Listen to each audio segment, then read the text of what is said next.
Million people in the United States right now who suffer from systemic lupus. Now, just to give you an idea of how common this is, more people have this disease than cerebral palsy, multiple sclerosis, sickle cell anemia, and cystic fibrosis combined. Now, here to talk more about this is Mike Miller. Thank you so much for being here. We appreciate it. Thank you so much for having us. I really appreciate it. Well, we talked about how common this is, and I feel like, occasionally we will mention lupus, but it's not one of those that gets a lot of play in the media. Let's talk about what lupus is as a disease and who it affects. Absolutely. Well, lupus is an autoimmune disease. Basically, it's in which your healthy body tissues are attacked by I would say your overactive immune system is an autoimmune disease. Lupus affects the skin, which a lot of people will associate with the singer Seal, discoid lupus. SLE lupus affects the internal organs, kidneys, heart, lungs, even the nervous system. Women more times than men get the illness, but anyone can be impacted by lupus. And like you said, we just don't get the press. Well, obviously, it's very serious. I mean, depending on which type you have. Absolutely. Both types are quite serious. If not treated, they can be terminal.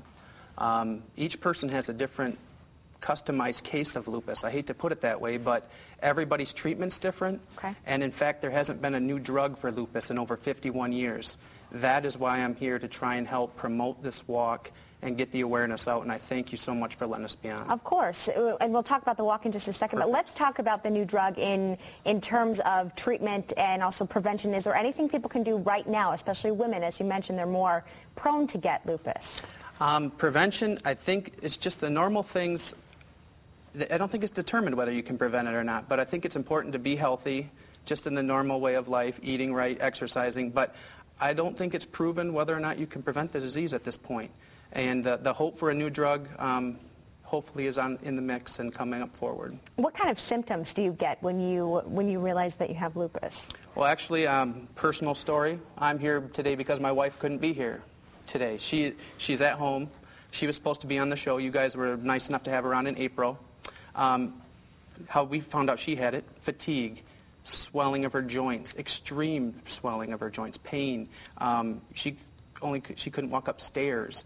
Her kidneys were failing, and water was just absorbing around her heart. That's just an example with my wife. Obviously, with discoid lupus, which is the skin, you hear about the butterfly rash.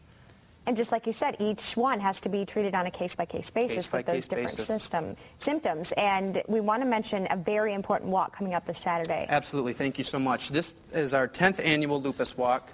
It's at Riverside Park. Registration's at 10 a.m. The walk begins at 11 a.m. Pizza will be served at noon, sponsored by Mafia Mike's Pizza on Alpine Avenue.